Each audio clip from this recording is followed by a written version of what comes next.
മാതാപിതാവേ, hallelujah, hallelujah, praise the lord, hallelujah. വിശുദ്ധ മത്തായിയുടെ സുവിശേഷം 25 26 അധ്യായങ്ങൾ. 10 കന്യകമാരുടെ ഉപമ. സ്വർഗരാജ്യം വിളക്കുമെടുത്ത് മണവാളനെ എതിരേൽക്കാൻ പുറപ്പെട്ട 10 കന്യകമാർക്ക് സദൃശ്യം. അവരിൽ 5 പേർ വിവേകശൂന്യരും 5 പേർ വിവേകമതികളുമായിരുന്നു. വിവേകശൂന്യകൾ വിളക്കെടുത്തപ്പോൾ എണ്ണ കരുതിയില്ല. വിവേകവതികളാകട്ടെ വിളക്കുകളോടൊപ്പം പാത്രങ്ങളിൽ എണ്ണയും എടുത്തിരുന്നു. മണവാളൻ വരാൻ വൈകി. ഉറക്കം വരികയാൽ കന്യകമാർ കിടന്നുറങ്ങി. അർദ്ധരാത്രിയിൽ ഇതാ മണവാളൻ പുറത്തു വന്ന് അവനെ എതിരേൽക്കുവിൻ എന്ന് ആർപ്പുവിളിയുണ്ടായി. ആ കന്യകമാരെല്ലാം ഉണർന്ന് വിളക്കുകൾ തെളിച്ചു. വിവേകശൂന്യകൾ വിവേകമതികളോട് പറഞ്ഞു, ഞങ്ങളുടെ വിളക്കുകൾ അണഞ്ഞു പോകുന്നതിനാൽ നിങ്ങളുടെ എണ്ണയിൽ കുറെ ഞങ്ങൾക്ക് തരിക. വിവേകമതികൾ മറുപടി പറഞ്ഞു, ഞങ്ങൾക്കും നിങ്ങൾക്കും മതിയാകാതെ വരുമെന്നതിനാൽ നിങ്ങൾ വിൽപ്പനക്കാരുടെ അടുത്തുപോയി വാങ്ങിക്കൊള്ളുവിൻ. അവർ വാങ്ങാൻ പോയപ്പോൾ മണവാളൻ വന്നു. ഒരുങ്ങിയിരുന്നവർ അവനോടൊത്ത് വിവാഹവിരുന്നിന് അകത്ത് പ്രവേശിച്ചു. വാതിൽ അടക്കപ്പെടുകയും ചെയ്തു. പിന്നീട് മറ്റു കന്യകമാർ വന്ന്, കർത്താവേ കർത്താവേ, ഞങ്ങൾക്ക് തുറന്നു തരണമേ എന്ന് അപേക്ഷിച്ചു. അവൻ പ്രതിവചിച്ചു, സത്യമായി ഞാൻ നിങ്ങളോട് പറയുന്നു, ഞാൻ നിങ്ങളെ അറിയുകയില്ല. അതുകൊണ്ട് ജാഗരൂകരായിരിക്കുവിൻ. ആ ദിവസമോ മണിക്കൂറോ നിങ്ങൾ അറിയുന്നില്ല. താലന്തുകളുടെ ഉപമ. ഒരുവൻ യാത്ര പുറപ്പെടുന്നതിനു മുമ്പ് ഭൃത്യന്മാരെ വിളിച്ച് തന്റെ സമ്പത്ത് അവരെ ഭരമേൽപ്പിച്ചതുപോലെയാണ് സ്വർഗരാജ്യം. അവൻ ഓരോരുത്തരെയും കഴിവനുസരിച്ച് ഒരുവന് 5 താലന്തും മറ്റൊരുവന് 2 വേറൊരുവന് 1 കൊടുത്ത ശേഷം യാത്ര പുറപ്പെട്ടു. 5 താലന്ത് ലഭിച്ചവന് ഉടനെ പോയി വ്യാപാരം ചെയ്ത് 5 താലന്ത് കൂടി സമ്പാദിച്ചു. 2 താലന്ത് കിട്ടിയവനും 2 കൂടി നേടി. എന്നാൽ 1 താലന്ത് ലഭിച്ചവൻ പോയി നിലം കുഴിച്ച് യജമാനന്റെ പണം മറച്ചുവെച്ചു. ഏറെ കാലത്തിനു ശേഷം ആ ഭൃത്യന്മാരുടെ യജമാനൻ വന്ന് അവരുമായി കണക്ക് തീർത്തു. 5 താലന്ത് കിട്ടിയവൻ വന്ന് 5 കൂടി സമർപ്പിച്ച്, യജമാനനെ, നീ എനിക്ക് 5 താലന്താണല്ലോ നൽകിയത്. ഇതാ ഞാൻ 5 കൂടി സമ്പാദിച്ചിരിക്കുന്നു എന്ന് പറഞ്ഞു. യജമാനൻ പറഞ്ഞു, കൊള്ളാം, നല്ലവനും വിശ്വസ്തനുമായ ഭൃത്യ. അല്പകാര്യങ്ങളിൽ വിശ്വസ്തനായിരുന്നതിനാൽ അനേകം കാര്യങ്ങൾ നിന്നെ ഞാൻ ഭരമേൽപ്പിക്കും. നിന്റെ യജമാനന്റെ സന്തോഷത്തിലേക്ക് നീ പ്രവേശിക്കുക. 2 താലന്ത് കിട്ടിയവനും വന്നു പറഞ്ഞു, യജമാനനെ, നീ എനിക്ക് 2 താലന്താണല്ലോ നൽകിയത്. ഇതാ ഞാൻ 2 കൂടി സമ്പാദിച്ചിരിക്കുന്നു. യജമാനൻ പറഞ്ഞു, കൊള്ളാം, നല്ലവനും വിശ്വസ്തനുമായ ഭൃത്യ. അല്പകാര്യങ്ങളിൽ വിശ്വസ്തനായിരുന്നതിനാൽ അനേകം കാര്യങ്ങൾ നിന്നെ ഞാൻ ഭരമേൽപ്പിക്കും. നിന്റെ യജമാനന്റെ സന്തോഷത്തിലേക്ക് നീ പ്രവേശിക്കുക. 1 താലന്ത് കിട്ടിയവൻ വന്നു പറഞ്ഞു, യജമാനനെ, നീ വിതയ്ക്കാത്തിടത്തു നിന്ന് കൊയ്യുകയും വിതറാത്തിടത്തു നിന്ന് ശേഖരിക്കുകയും ചെയ്യുന്ന കഠിന ഹൃദയനാണെന്ന് ഞാൻ മനസ്സിലാക്കി. അതിനാൽ ഞാൻ ഭയപ്പെട്ട് നിന്റെ താലന്ത് മണ്ണിൽ മറച്ചുവെച്ചു. ഇതാ നിന്റേത്, എടുത്തുകൊള്ളുക. യജമാനൻ പറഞ്ഞു, ദുഷ്ടനും മടിയനുമായ ഭൃത്യ, ഞാൻ വിതയ്ക്കാത്തിടത്തു നിന്ന് കൊയ്യുന്നവനും വിതറാത്തിടത്തു നിന്ന് ശേഖരിക്കുന്നവനും ആണെന്ന് നീ മനസ്സിലാക്കിയിരുന്നല്ലോ. എന്റെ നാണയം നീ പണവ്യാപാരികളുടെ പക്കൽ നിക്ഷേപിക്കേണ്ടതായിരുന്നു. ഞാൻ വന്ന് എന്റെ പണം പലിശ സഹിതം വാങ്ങുമായിരുന്നു. ആ താലന്ത് അവനിൽ നിന്നെടുത്ത് 10 താലന്തുള്ളവന് കൊടുക്കുക. ഉള്ളവന് നൽകപ്പെടും, അവന് സമൃദ്ധി ഉണ്ടാവുകയും ചെയ്യും. ഇല്ലാത്തവനിൽ നിന്ന് ഉള്ളതുപോലും എടുക്കപ്പെടും. പ്രയോജനമില്ലാത്ത ആ ഭൃത്യനെ പുറത്ത് അന്ധകാരത്തിലേക്ക് തള്ളിക്കളയുക. അവിടെ വിലാപവും പല്ലുകടിയുമായിരിക്കും. അവസാന വിധി. മനുഷ്യപുത്രൻ എല്ലാ ദൂതന്മാരോടും കൂടെ മഹത്വത്തിൽ എഴുന്നള്ളുമ്പോൾ അവൻ തന്റെ മഹിമയുടെ സിംഹാസനത്തിൽ ഉപവിഷ്ടനാവുകയും അവന്റെ മുമ്പിൽ എല്ലാ ജനതകളും ഒരുമിച്ച് കൂട്ടപ്പെടും. ഇടയൻ ചെമ്മരിയാടുകളെ കോലാടുകളിൽ നിന്ന് വേർതിരിക്കുന്നത് പോലെ അവൻ അവരെ തമ്മിൽ വേർതിരിക്കും. അവൻ ചെമ്മരിയാടുകളെ തന്റെ വലതുവശത്തും കോലാടുകളെ ഇടതുവശത്തും നിർത്തും. അനന്തരം രാജാവ് തന്റെ വലതുഭാഗത്തുള്ളവരോട് അരുൾ ചെയ്യും, എന്റെ പിതാവിനാൽ അനുഗ്രഹിക്കപ്പെട്ടവരെ, വരുവിൻ, ലോകസ്ഥാപനം മുതൽ നിങ്ങൾക്കായി സജ്ജമാക്കിയിരിക്കുന്ന രാജ്യം അവകാശപ്പെടുത്തുവിൻ. എന്തെന്നാൽ എനിക്ക് വിശന്നു, നിങ്ങൾ ഭക്ഷിക്കാൻ തന്നു. എനിക്ക് ദാഹിച്ചു, നിങ്ങൾ കുടിക്കാൻ തന്നു. ഞാൻ പരദേശിയായിരുന്നു, നിങ്ങൾ എന്നെ സ്വീകരിച്ചു. ഞാൻ നഗ്നനായിരുന്നു, നിങ്ങൾ എന്നെ ഉടുപ്പിച്ചു. ഞാൻ രോഗിയായിരുന്നു, നിങ്ങൾ എന്നെ സന്ദർശിച്ചു. ഞാൻ കാരാഗ്രഹത്തിലായിരുന്നു, നിങ്ങൾ എന്റെ അടുത്ത് വന്നു.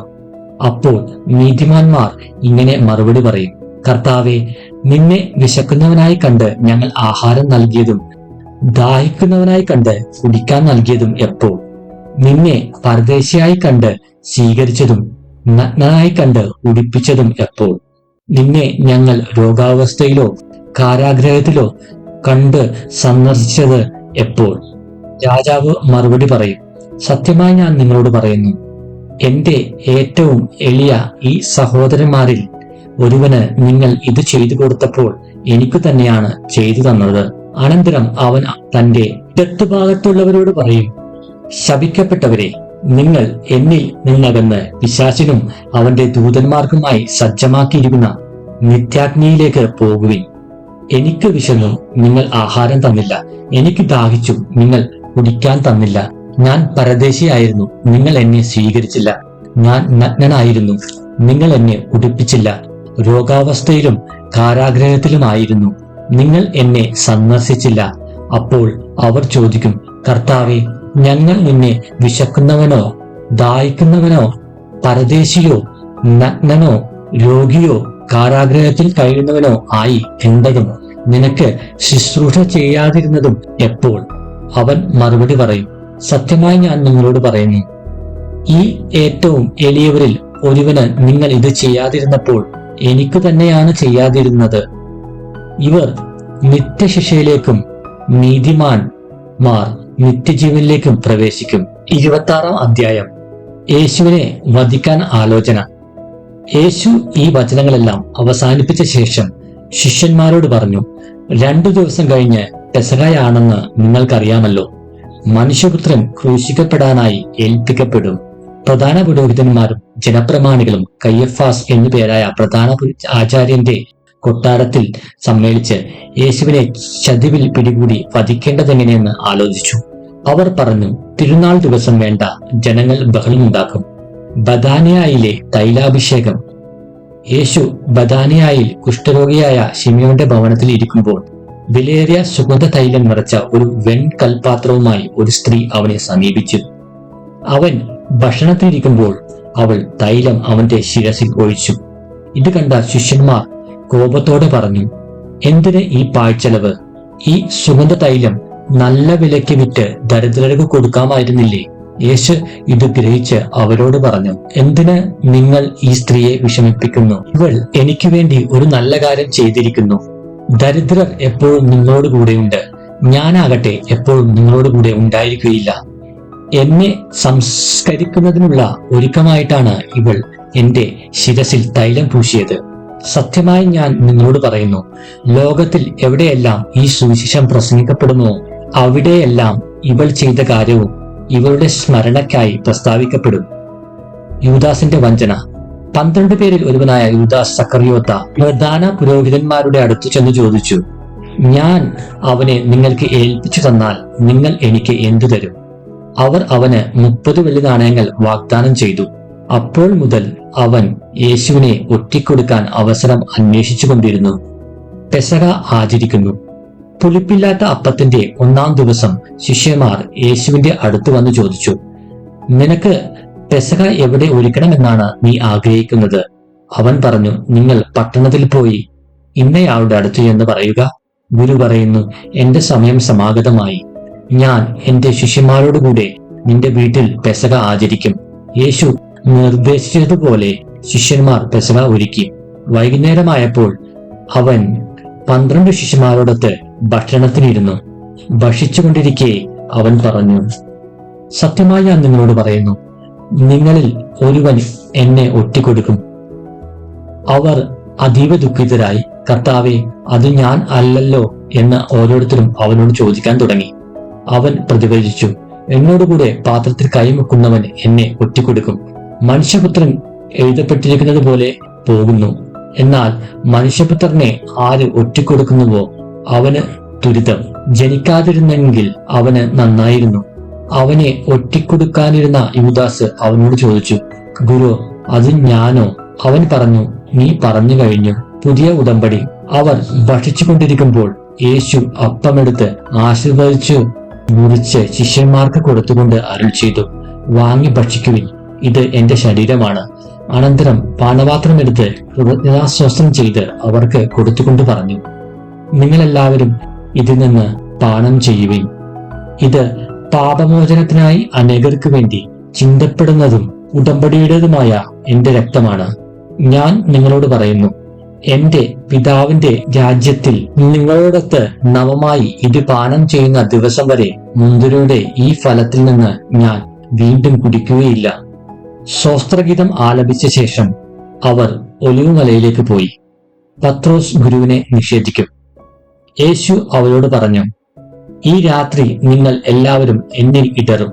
ഞാൻ ഇടയനെ അടിക്കും, ആടുകൾ ചിതറിപ്പോകും എന്ന് എഴുതപ്പെട്ടിരിക്കുന്നു.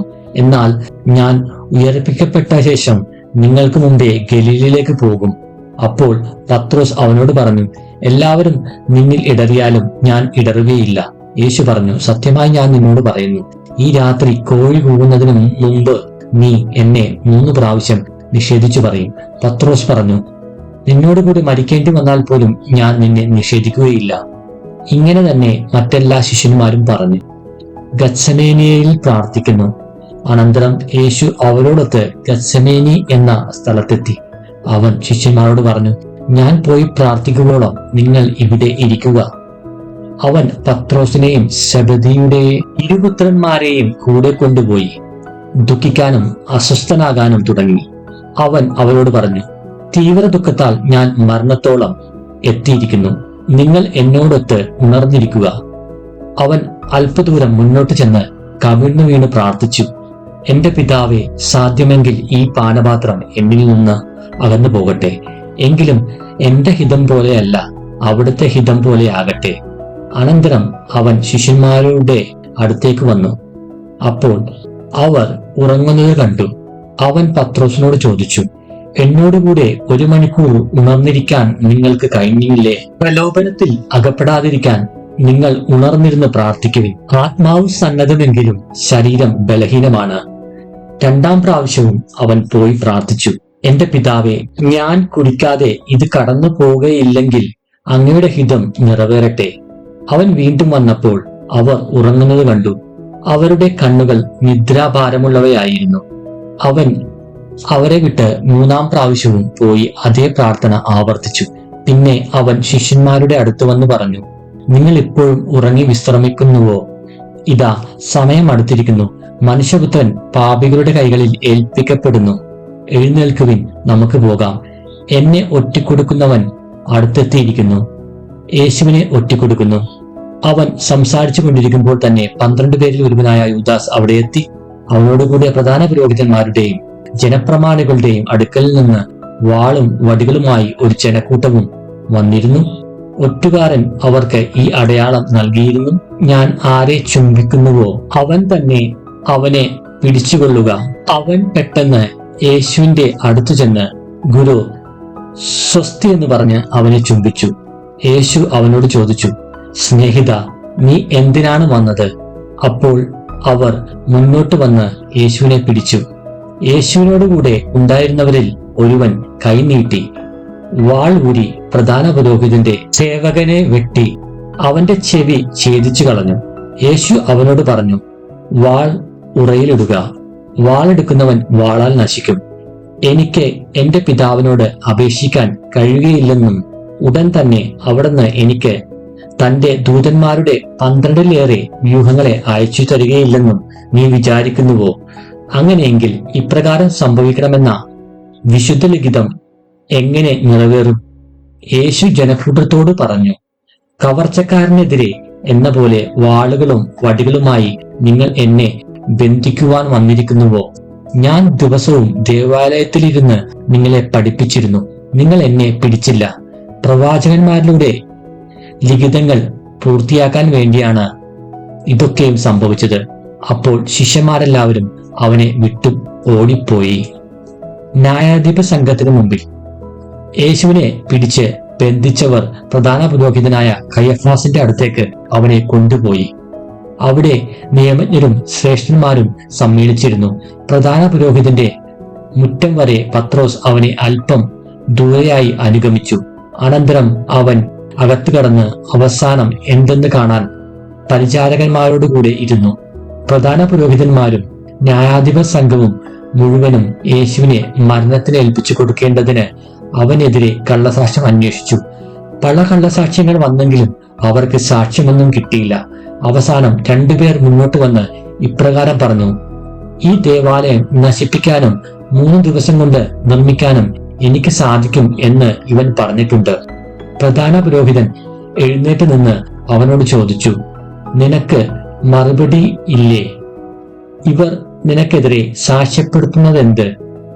യേശു ആകട്ടെ നിശബ്ദനായിരുന്നു. അപ്പോൾ പ്രധാന പുരോഹിതൻ അവനോട് പറഞ്ഞു: ജീവിക്കുന്ന ദൈവത്തിന്റെ നാമത്തിൽ ആണയിട്ടു ഞാൻ നിന്നോട് ചോദിക്കുന്നു, നീ ദൈവപുത്രനായ ക്രിസ്തുവാണോ എന്ന് ഞങ്ങളോട് പറയുക. യേശു അവനോട് പറഞ്ഞു: നീ പറഞ്ഞുവല്ലോ.